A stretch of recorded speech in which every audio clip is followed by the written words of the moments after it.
You're listening to another Ambitious Entrepreneur Network.com podcast, the voice for entrepreneurs and small business. Now, onto the show. You're listening to the award-winning podcast, The Ambitious Entrepreneur Show, featuring business leaders to help you navigate a constantly changing marketplace. Want to become known as a trusted authority while building a thriving business you love? The Ambitious Entrepreneur Show will show you how. Here's your host, Annemarie Cross.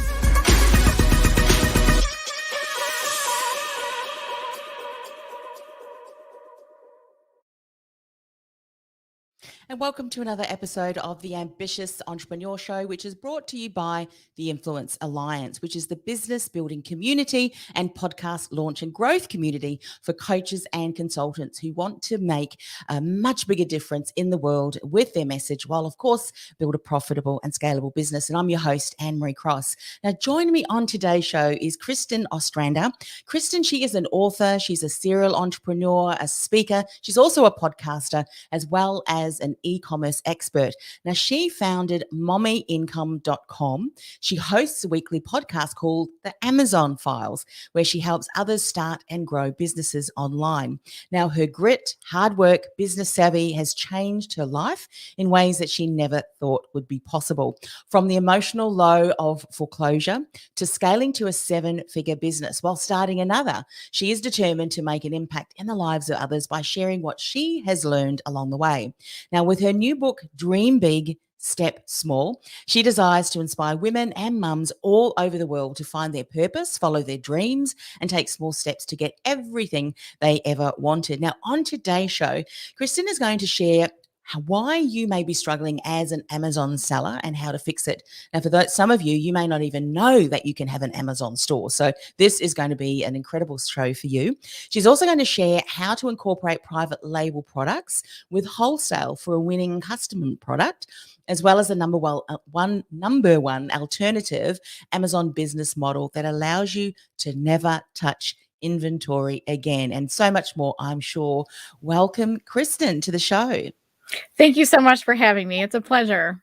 You are welcome. And as I said before we went live to you, I don't think we really have on this show covered the topic of Amazon for quite some time, if at all, I believe, because many years ago here in Australia, we didn't have the functions and the features of opening up an Amazon store like was available in the US. But now you've told me that it is certainly available in Australia as well as many other countries. So we're certainly going to dive into that. Now, if you are watching or listening along the live stream and you have a burning question that you would love to ask Kristin, go ahead and add it in the comments and I'll make sure that I ask that on your behalf, because while we've got an expert here, why not let's see what we can learn from her. So let's first talk about an Amazon store, what is available, because there may be some people who may not yet realize what is available. So tell us a little bit of an overview of what's possible and what an Amazon store is.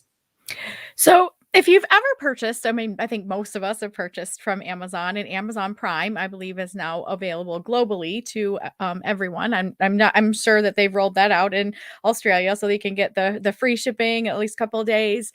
And that is actually the FBA program. So for sellers, if you want to open a store on Amazon, say you have your own products, maybe you're selling on Shopify or you're selling on, eBay or any sort of Etsy, things like that you're selling your own products. You can definitely expand into Amazon. And if you're just looking to start a side business, you can expand into Amazon doing wholesale or, different things like that. And what the FBA program is it's fulfillment by Amazon. So imagine this. I order a bunch of things from a wholesale distributor and I have it shipped to a warehouse. That warehouse then labels that item so Amazon knows who to pay, you.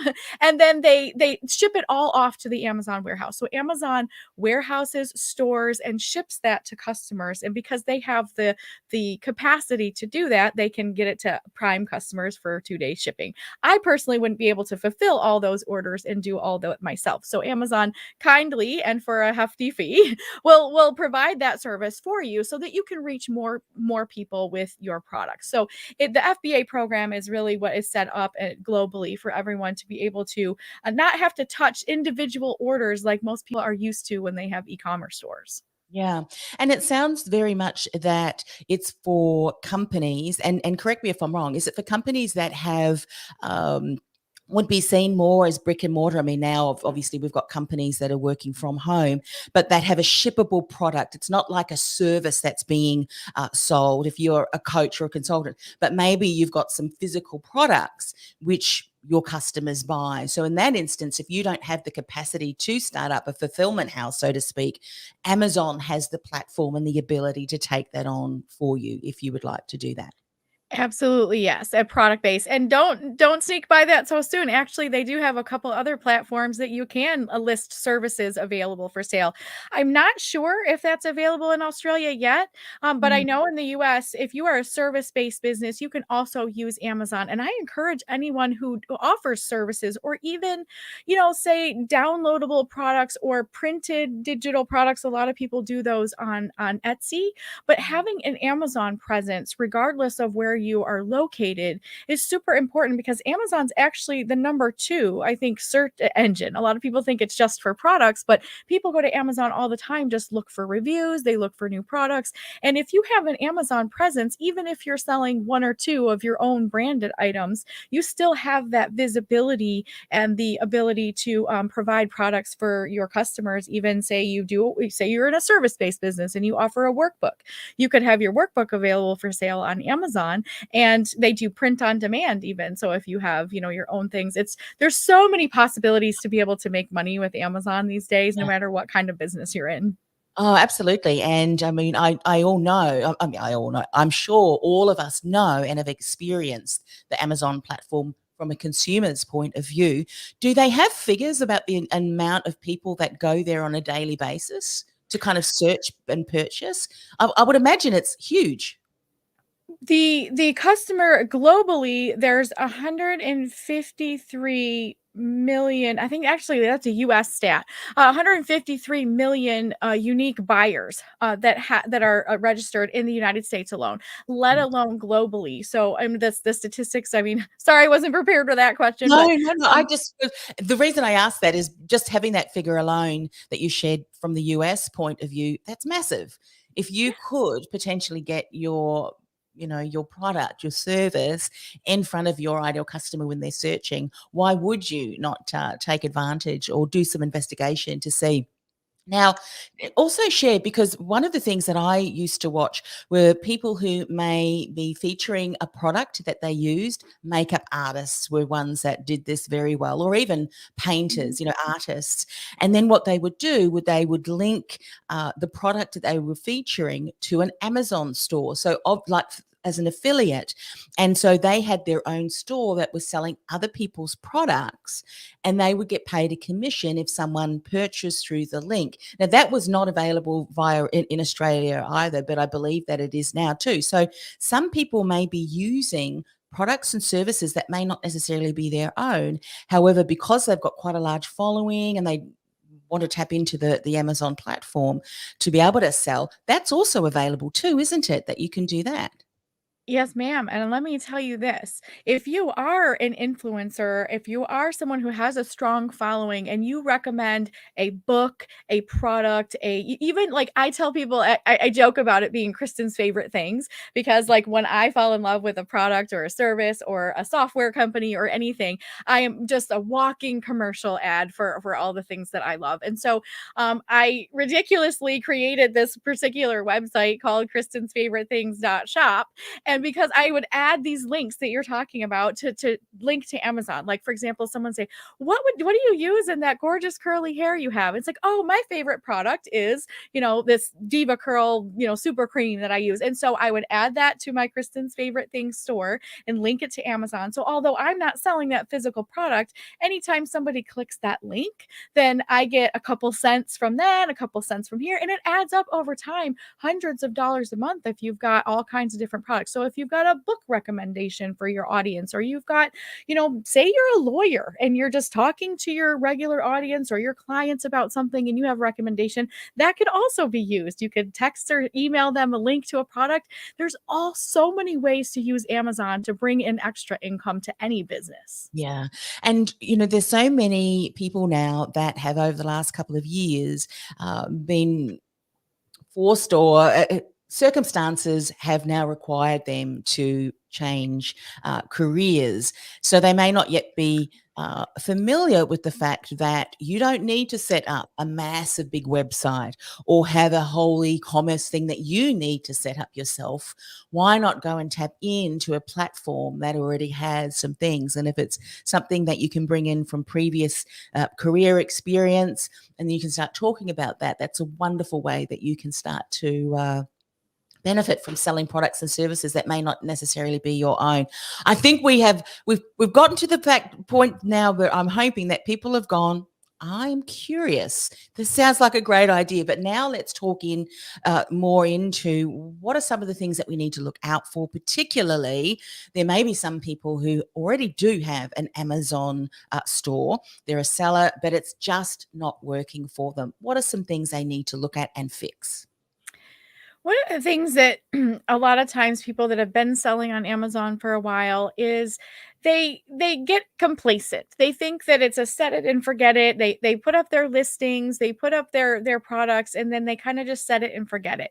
The reality is more and more keywords are being used on a regular basis, and competition is fierce and always at, nipping at your heels. So if you have products or services already or products on Amazon, revisiting your listings, updating your keywords, taking new photos or editing your photos and updating them every year gives your listing a little bit more luster. A lot of people think that they just put it there and they can leave it alone. And if there's a couple sales trickling in, that they're happy with that. But there's always ways to rev up the engine. And one of the things I would do would be updating your pictures and images on a yearly basis and just refreshing your top selling product listings so that they have fresh and new keywords, and even switching around the order of some of the pictures after the first image that someone puts there. The rest of them, they can move around. So I would definitely do that as not necessarily troubleshooting, but just keeping them fresh and updated, just like you would your website product catalog. As you're adding new products and things are kind of coming in and out of trend, you want to update those things to make sure that the customers feel like they're looking at something new and fresh. And so when you're thinking about a business then, setting up an Amazon store, I would imagine that a lot of the entrepreneurs who are doing that are basing their hope that people will come across to their store if they're searching from Amazon or in the Amazon platform.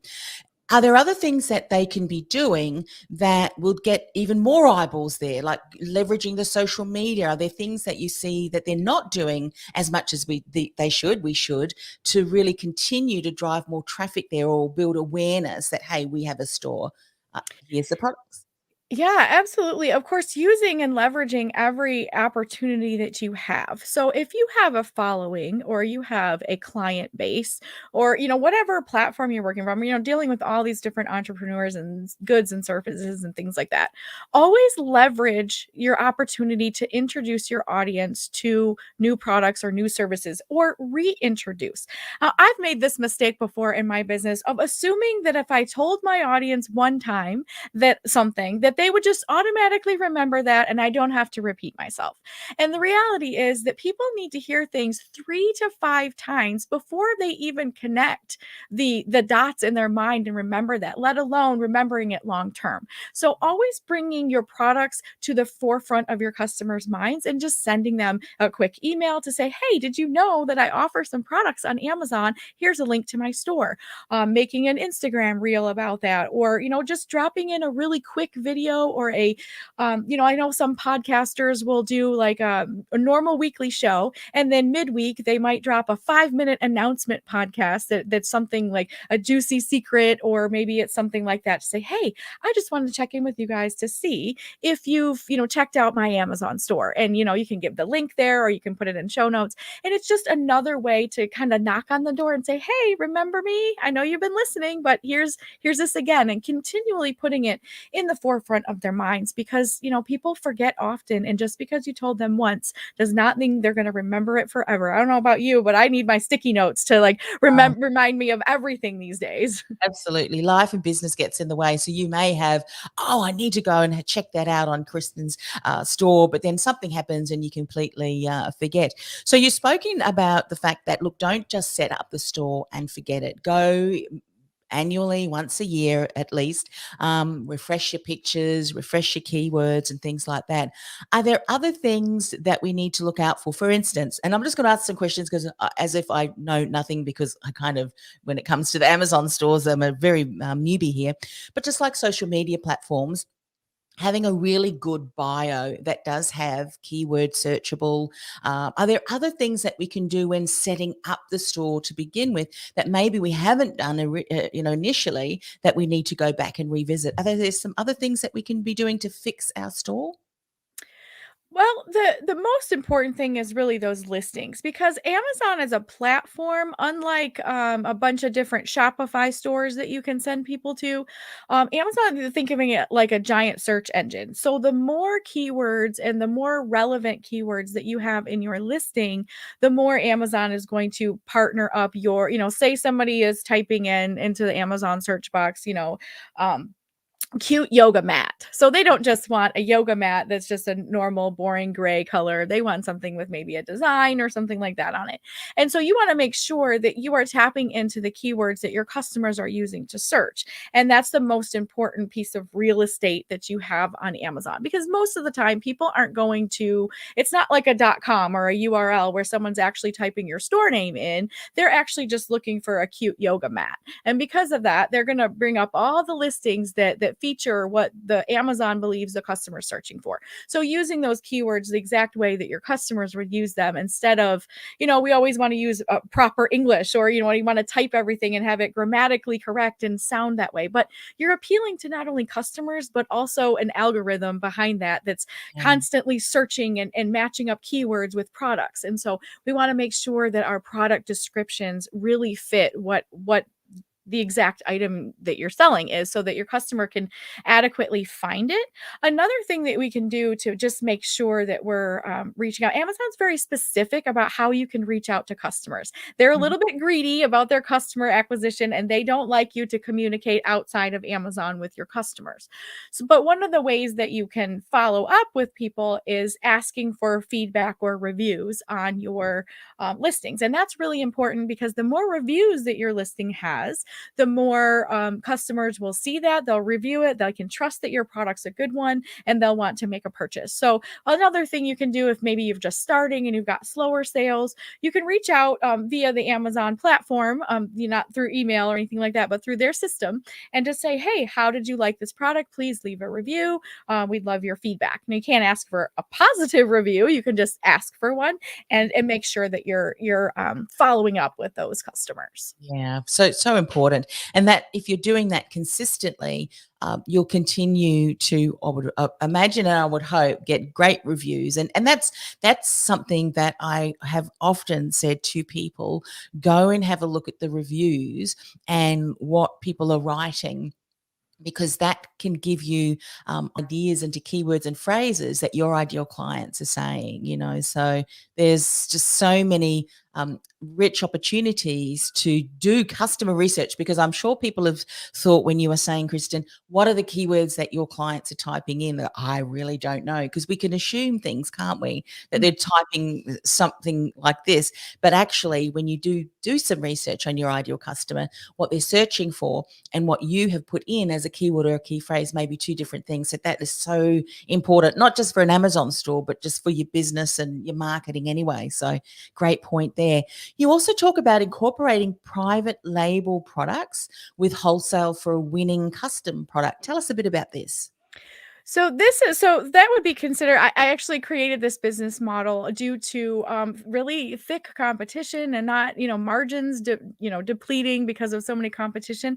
Private label, for those who don't know, is just really a product that you've created. You're putting your own brand on it. It might be a version of something else, like a white label where you're creating your own brand for, say, a shampoo, but you're using a generic kind of formula that's out there. Or private label product is simply something you are creating that has your own brand on it. The hard part about that is that with each product launch, it's so time consuming and expensive to, first of all, have manufacture your own product. Most of the time, that's international and it requires importing and all those things. And so it takes a lot of time and energy to create and bring to the market a private label product.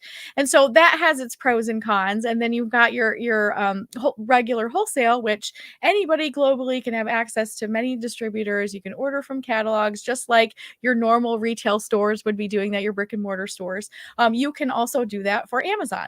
The problem with that is so can your neighbors and this store and that store and 500 other sellers that want to do that, or 5 million sellers. So because of that, the competition is very fierce when it comes to single unit products. So I've created a new system. It's called Wholesale Bundles, and it's putting bundles and kits and sets and packs together in a way that brings speed and convenience and variety to customers, so that number one, they can buy and faster. If you're putting together, something like, you think of like shampoo and conditioner. Most of the time we use the same hair care products. So shampoo and conditioner, probably from the same brand. Maybe even your styling product would be the same brand. So naturally, that would make a really good kit to put together, to say, okay, I'm going to make instead of just selling one bottle of shampoo, I'm going to sell shampoo, conditioner, and some sort of styling product all in one. And so with that brand and with that name, you can put that onto Amazon, and it costs you a little bit less to sell that in a package, and the customer can get all three items with only one click. And so it makes it really easy for them to just add to the cart and move on. So that would be like a good example of a wholesale bundle. And the good thing about it is you're not reinventing the wheel by getting every single private label product and you're having it manufactured and you're taking all the liability. Instead, you're using products that are already wholesale, readily available for you to purchase, and you're just creating specific gift sets or accessory packs or things like that that make it really convenient for the customer to make a purchase without adding these small individual items to their cart. So it really, the customers love that. Yes. And it's almost like you don't know what you don't need. When you go shopping, I was just joking the other day with my husband because I just signed up to Amazon Prime. And I said, I just could not, because I've been teaching myself or self-learning, through watching the videos, wonderful videos from other artists, watercolor. And I purchased a set of gouache paint. And then Amazon popped up and said, well, if you sign up for 30 days for a free account, you can get it in I don't know how many days versus 3 weeks. Well, that wasn't a hard, decision to make. I said, they are so good. They're going to deliver it before you even know you need to order it. But I say that because, when you start to search, when you look down, Amazon will come up with different product suggestions. And some of them, if you buy 2 at the same time, which is a complimentary, you may also get an additional percentage off and things like that. So what you're saying is make it easy for a customer to realize, oh, I didn't know that they had that. And guess what? It's a bundle, so I get it cheaper. So it's almost like if you were meeting someone in the store and saying, by the way, did you know that we also had this? Mm-hmm. And when you buy it together, we've got a special on at the moment. So it's being helpful. It's the virtual upsell. Yeah. Right. I was just going to say, and part of that is your upselling. Which I think is wonderful. Talk about if someone was just starting out, and are there have you seen different combinations, if you will, of products that are working really well through this? Like you mentioned with hair care, are there other combinations that are working really well using this model? Certainly. So wholesale bundles, what it lends itself to is first of all, knowing about the customer. So you had just mentioned painting. And I had recently during the pandemic got into the acrylic pour painting. I'm not much of a specific artist, but I can make color combinations and all that. So I kind of got into that. And as a beginner, I was looking for a set of these products and tools to use to make these pour paintings. And as a beginner, I was looking on Amazon and found this kit that was like, your primary color paints, and it came with a pouring medium so that you could mix it, and it was a flow medium, and then some specific brushes and a couple other things.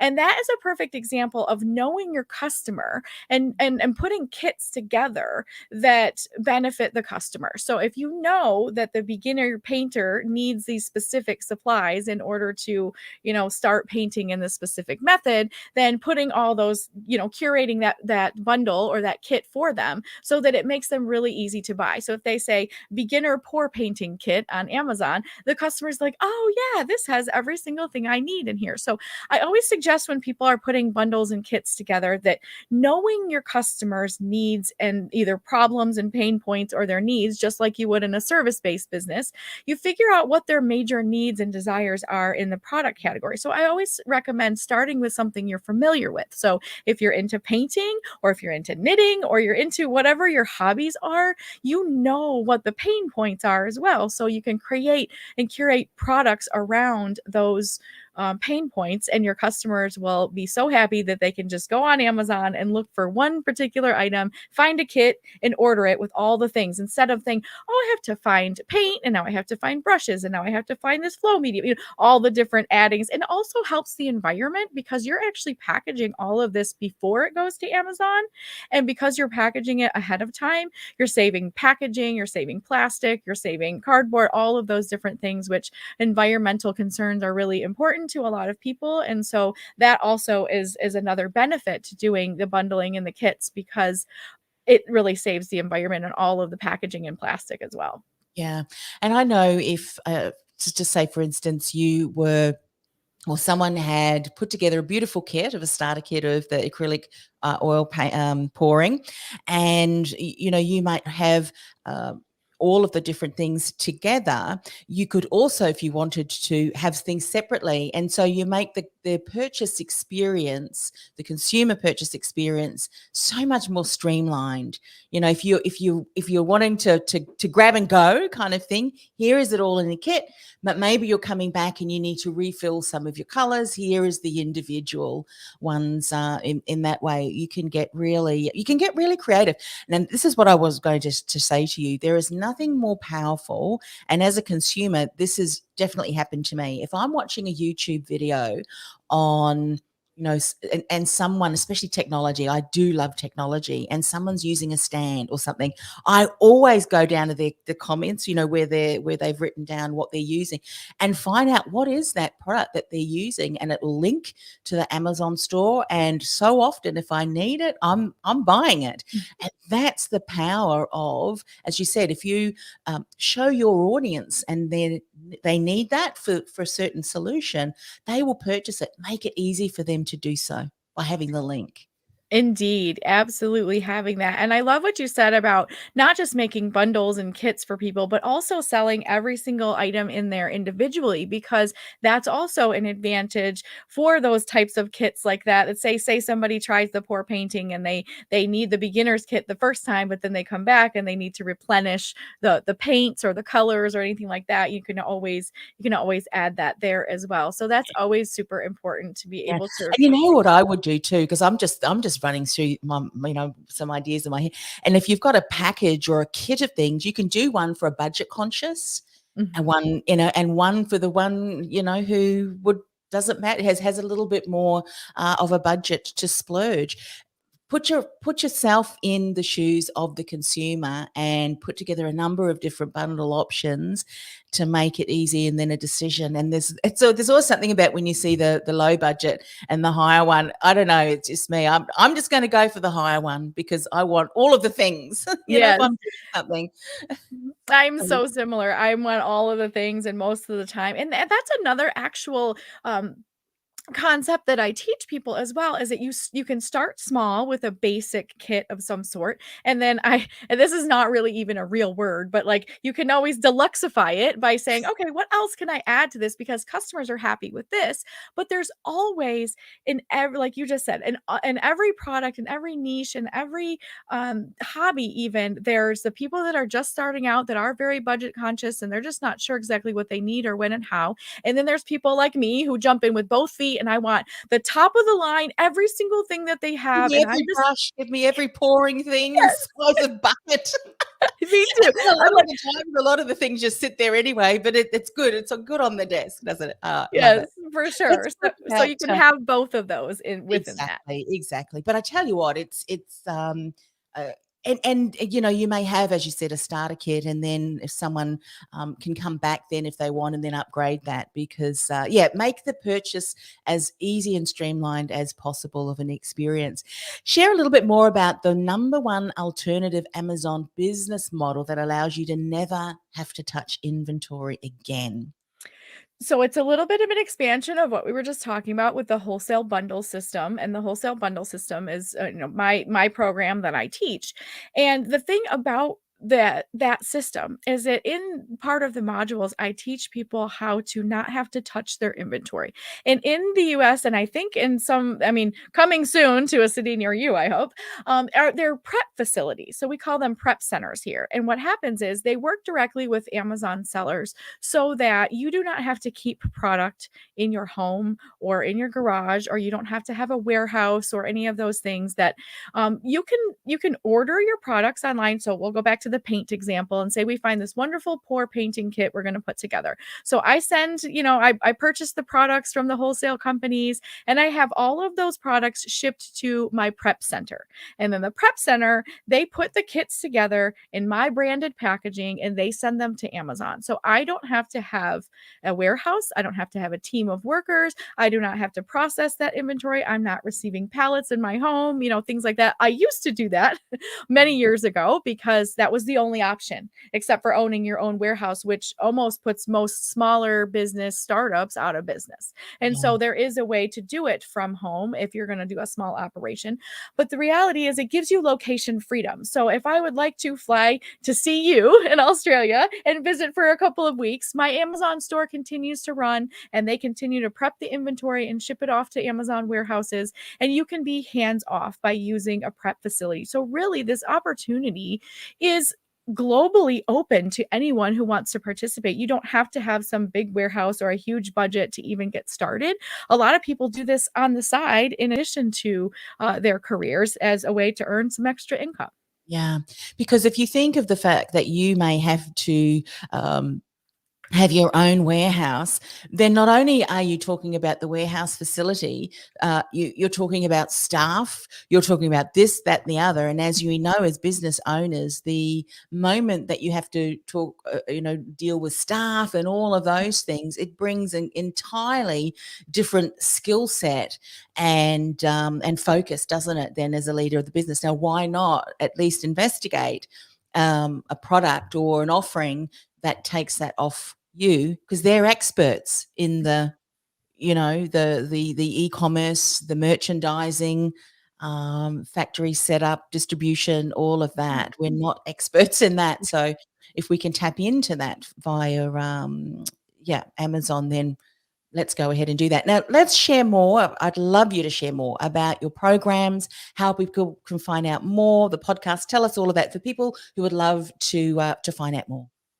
Certainly. So you can find me everywhere at mommyincome.com. And that's not just for moms. I'm the mom making the income. So that's kind of how I came up with that. And I just am attached to it. My little ones, when they were younger, helping me kind of name the business, that was part of what they came. It's Mommy's Income. And I was like, oh, I kind of like that. So it's open for everyone. And I have everything from beginners to say you've never sold on Amazon and you have no idea what to do, the kind of starting the process.